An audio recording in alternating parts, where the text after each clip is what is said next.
Now, in functional democracies, foreign policy development is always reserved in the hands of the few. Elected officials are always accountable, responsible for the development of foreign policies. The same applies to the United States. The development and implementation of foreign policies in the United States is reserved for the ruling governments. The few individuals elected by the people are mandated to make foreign policy decisions. One of the foreign policy decisions in the United States regards its involvement funding of wars across the world. Over the years, there has been dissentment, criticism, and uproar over the foreign policy approach the United States uses in funding and engaging in overseas wars. One of the controversial statements, one of the controversial cases was the issue of Iraq and Afghanistan, which the United States governments of the time made policy decisions to engage in wars in those countries. As you will all understand, these cases have been contentious in the United States. Currently, as we speak today, the United States is sponsoring a war in Ukraine. It is supporting Ukraine against Russia. I would ask a very simple question. Do you think Americans are satisfied with the foreign policy decisions that their government is making? Do you think the majority of Americans are in support of their government's intervention in Ukraine? Sorry. Just to answer what I have asked, and from the research that I have done, I will inform us that most Americans are against their government supporting the war in Ukraine. Most Americans strongly criticize the funding of the war in Ukraine. Why am I saying this? Sorry. Now,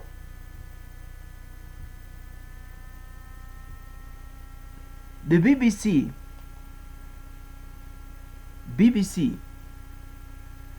conducted just, do I call it a poll or do I call it an interview?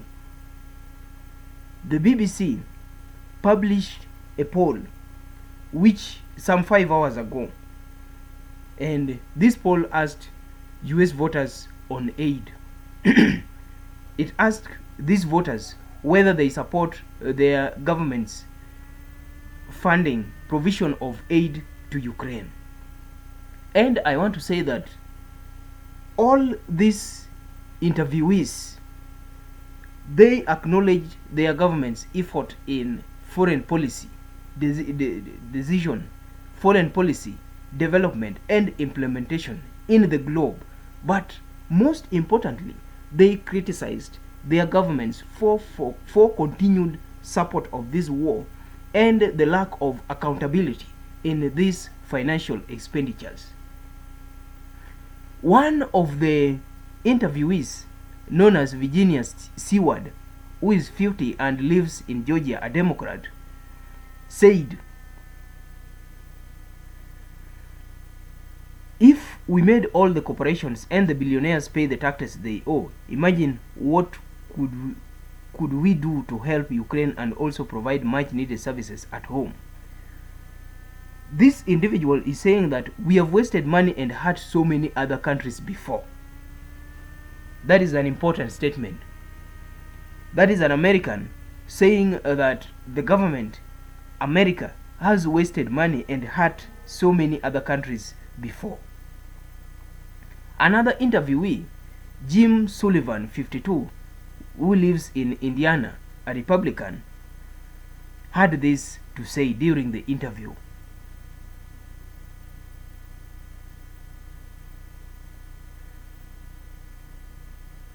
My stance had always been that Russian aggression needs to be repelled and that the fight in Ukraine has been a just fight for freedom and democracy, with big ramifications beyond Ukraine. It had to be fought and must be fought by the Ukrainian people with our economic and hardware help. This individual is acknowledging the support for Ukraine against Russia. But Jim Sullivan goes ahead to say this, but no more. It's time to wind down our involvement in Ukraine and increase or at least match our level of investment in domestic needs with what we have done in Ukraine.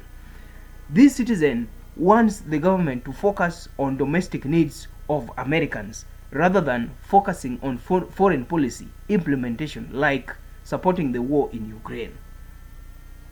Another individual known as Alex Haid, aged 32, lives in Georgia but is independent, does not identify as either a Democrat or a Republican, had this to say.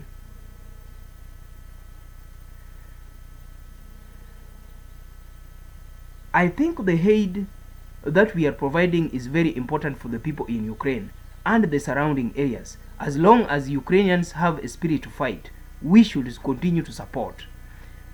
He goes ahead and says, also, I think it's very important for our own country. The lessons that Ukrainians are learning on the battlefield are going to save our soldiers' lives in the next conflict.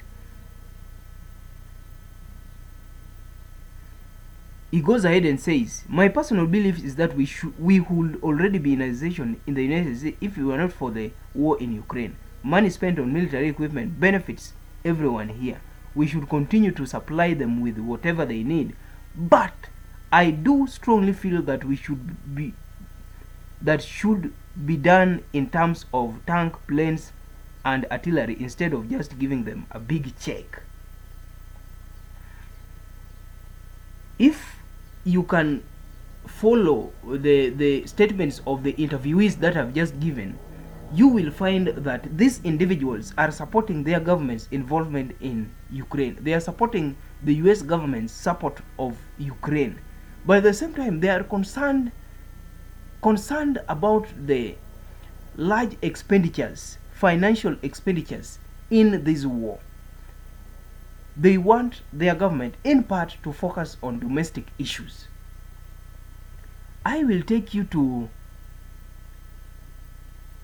another important poll, and this poll was published on Friday, August 4th, 2023 by Jennifer Agiesta, CNN polling director.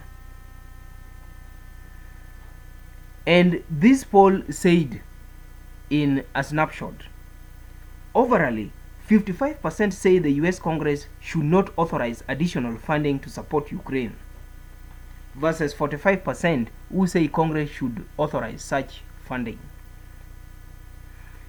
51% also believe that the US has already done enough to help Ukraine. Now, from the statistics that I have just given, it is clear that a majority of Americans are not supporting the funding of the war in Ukraine. A majority of Americans are dissatisfied with their government's foreign policy, development, and implementation. A majority of Americans believe that their government should not spend more finances on the war in Ukraine. When I was starting this discussion, I said that foreign policy development in the United States is reserved in the hands of the few. Few individuals make foreign policy decisions, and few individuals implement these foreign policy decisions. Sometimes, and most of the time, these foreign policy decisions do not communicate the interests of the majority. They do not communicate the interests of the people. They communicate the interests of the few. The same thing happens to the case of the United States in its support to Ukraine. Authorizing funding for Ukraine in the United States has been the subject, has been a concern for the few individuals in power. It has not been a concern for the majority of Americans. And if the majority of Americans say that they do not support funding, additional funding to support Ukraine, then the US governments must heed to the calls of the public. They must heed to the calls of the people who elected them. When this is done and the United States stops its funding to Ukraine, then I think Ukraine will be doomed. With the likes of the European Union countries withdrawing their support to Ukraine, then the United States also adding to this pressure and withdrawing its support to Ukraine, then I think Ukraine will be doomed and Russia shall have won the war. I think with these developments, it is now time for Ukraine and Russia to end this conflict. It is now time for these two individuals, these two presidents, to drop their ego, ignore their ego, and consider the innocent lives of civilians. They should focus on a peaceful solution to this war, a peaceful settlement of this war. And this peaceful settlement will save more lives. America and the Biden administration must understand that most Americans are dissatisfied with continued military support, with continued financial support, with continued economic support to the people of Ukraine. Because, like I believe, they believe that supporting Ukraine, additional funding to Ukraine, is like fueling this war, is like making this war protracted, is like ensuring that this war never ends. And this should not be the case. I think it is time for the Russia-Ukraine conflict to end, and it is time for the individuals, the entities supporting this war, to consider their sanity. They should factor in the innocent lives of Ukrainians.